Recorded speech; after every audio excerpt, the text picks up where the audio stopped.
Hello everyone, I am Neha Nanpal and you all are welcome to our channel Shrinkla. So today I'm going to talk about textile sector, and before discussing about the topic, let's come to the point why I have chosen this topic.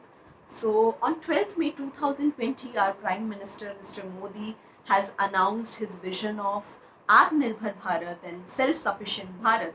He also emphasized on making India a more attractive destination for investment and creating a push for his Make in India vision.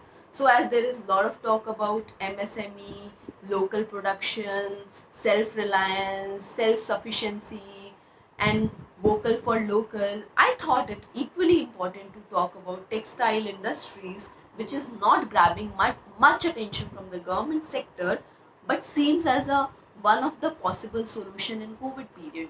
So today I'm going to talk about textile industries, its importance and the challenges which is coming in the form of stiff competition from Bangladesh and Vietnam. So if we see the statistics, more than 60% of Indian population are engaged in agriculture, whereas only contributing just 15% of GDP clearly indicate that to elevate the poverty, we need to initiate the reforms in the agriculture sector, and simultaneously, we should encourage the people to move from the agriculture sector to other industries. Again, additionally, with the emergence of COVID-19, now the challenges are bigger for us, and the possible solution is coming in the form of employment generation. Definitely going to help us first uh, to absorb the surplus labor from agriculture, and secondly it going to help us in the form of creating an extra demand by putting money in the hands of general public. So given this context, definitely textile sector is a crucial role to play in this direction. It is significantly contributing in employment generation, as it's a labor intensive industries. So to get a deeper understanding, let's take an example of Reliance Industries, which does not need any introduction, and Sahi Exports, which is the India's largest exporter of April. As you can see in the slide, the total asset of Reliance Industries is almost 110 billion dollars, and it employs around 5,000 employees. And if we see Sahi Export, it has an asset of around 185 million dollars, and it employs 1,06,000 laborers. So if I see in the terms of the ratio, so uh, 5 workers are employed for every $2.2 million asset in the case of the Reliance Industries. However, in the case of Sahi Exports, 1,260 workers are employed for every 2 million assets. So, in short, it is very clear that Sahi Exports generate 252 times more jobs what Reliance does, and hence we can conclude that textile industries create more job because of its nature of labor intensive. There are some few lesser known facts about textile industries which we should know before dwelling into our issues. So um, first, it's a most oldest industries. Secondly, it is the second largest provider of employment in India, and it employs around 450 lakh people in India. Thirdly, if I talk about its contribution, it's contributing around 2.3% to GDP. Its contribution to export earning is equals to 12%, and its contribution to industrial production is equals to 13%. Lastly, and very interestingly, India has a advantage, at least when it comes to in the terms of availability of the raw material, and this advantage, we have this advantage because we are the largest producer of jute, and then we are the second largest producer of synthetic fibers. So yes, clearly we have this advantage. But again, very sadly, very unfortunately, in spite of all these advantage, we stand on fifth position, and our position comes after China, Germany, Bangladesh, and then Vietnam in the export of April and textiles. So yeah, this is a very sad, and we definitely need to work on this. However, I want to add here that uh, still India has a huge potential for the growth, and if we see the current scenario, um, we can really increase our share in world market. Why I'm saying this? There are two reasons for saying this. First, uh, China export is gradually decreasing due to a higher wages, and second, there is a trade war between China and US, and then with this COVID-19, there is a global supply disruption, which is further accelerating this trend. So yes, we are a huge potential for the growth, and we can increase our share in the world market. But again, we are getting a stiff competition from Vietnam and Bangladesh. And if I will talk in the terms of the data, and if we see the data, in 2000, India has a share of 3% in total world market, uh, whereas Bangladesh has only 2.6% share of total market. However, since then, Bangladesh share has doubled, whereas we are only gone up by 1.1%. So yes, we are getting a stiff competition from Bangladesh and Vietnam. Now the question comes, why we lost to Bangladesh and Vietnam? So basically, there are several reasons for making us less comparative. There are several reasons which are making us less competitive in comparison to Vietnam and Bangladesh.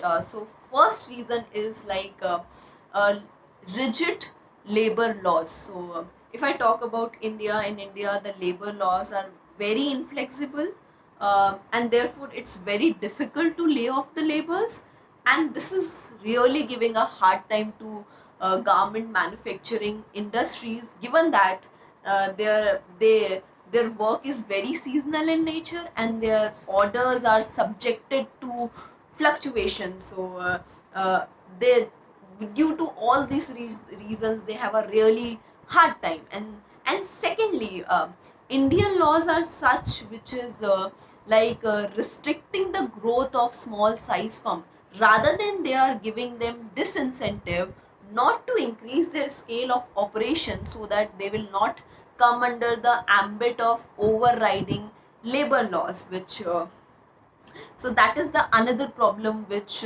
Indian textile industries is facing. For an example, again, if we see the data, the average size of textile firm in India is around of 240 employees. However, if I talk about Bangladesh, the average size of textile firm involves around 790 employees, which clearly indicate that we need to liberalize our labor market, so that we can see more employment opportunity in our textile sectors.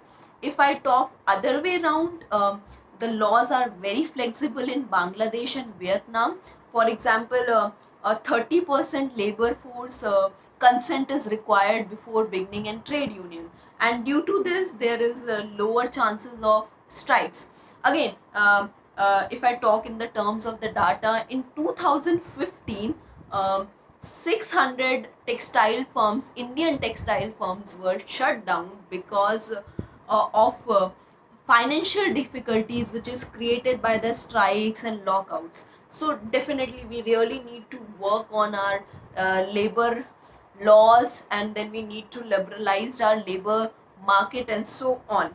The second factor which is obstructing our path is like cheap and productive labors. Again, Indian labor is relatively more expensive in comparison to Bangladesh and Vietnamese worker.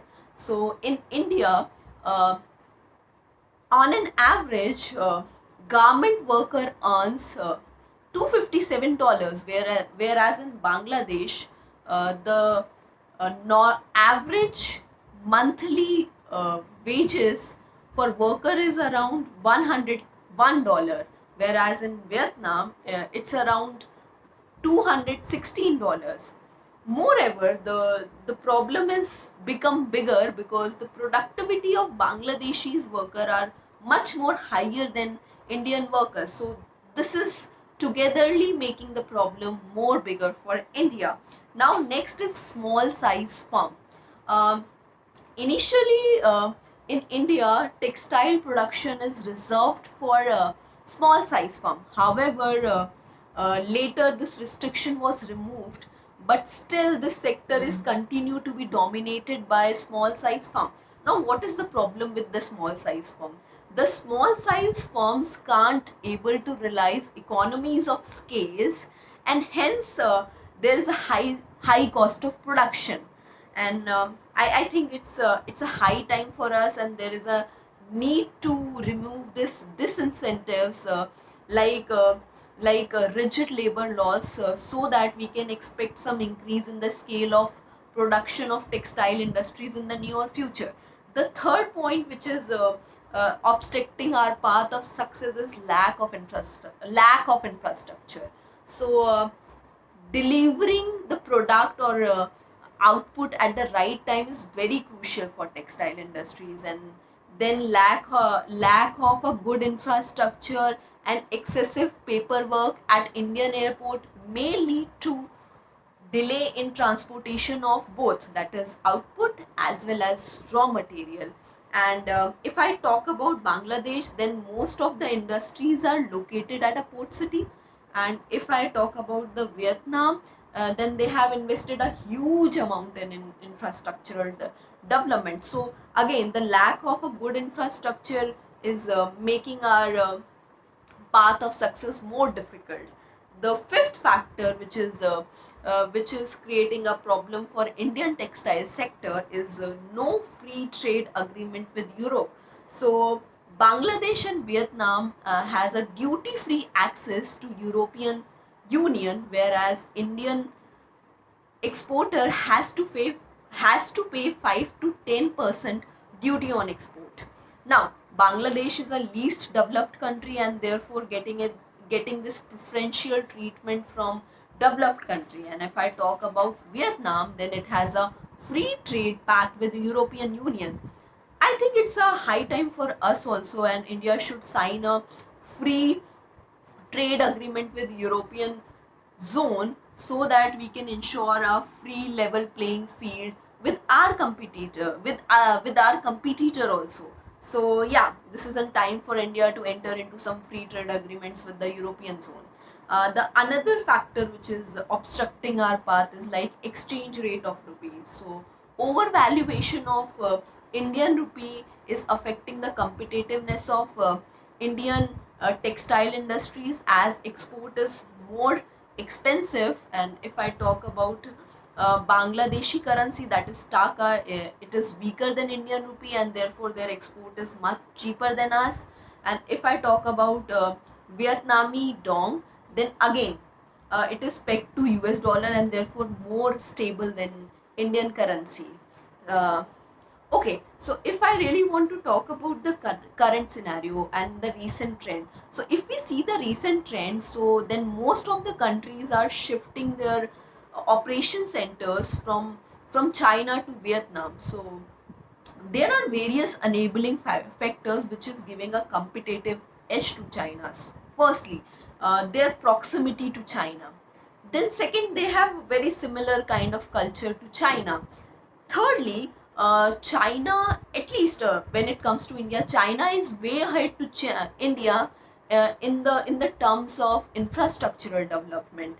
And fourth, and the most important, like China, Vietnam has also planned a manufacturing hub, so that factories and supplier work closely to each other and able to cut their cost and save their time. So these are the factors which are helping the Vietnam to getting in competitive edge, at least over India. So if I want to conclude, so I guess it's a time for us to come out from our comfort zone and look for a bigger picture. The recent pandemic has provided with the unprecedented opportunity, and we should use this opportunity to attract the companies who want to shift their base from China. But however, for doing this, we need to address the challenges first, and we have to understand that this not only going to help us textile industry, this is going to help the other industries also. So I think it's a high time for us to liberalize the labor markets, to work on the labor reforms, to work on our infrastructure facilities, and so on. Once again, thank you for listening me. Don't forget to like and subscribe our channel. If you have any comment, if you have any suggestion, you can mention in a chat box. Once again, thank you.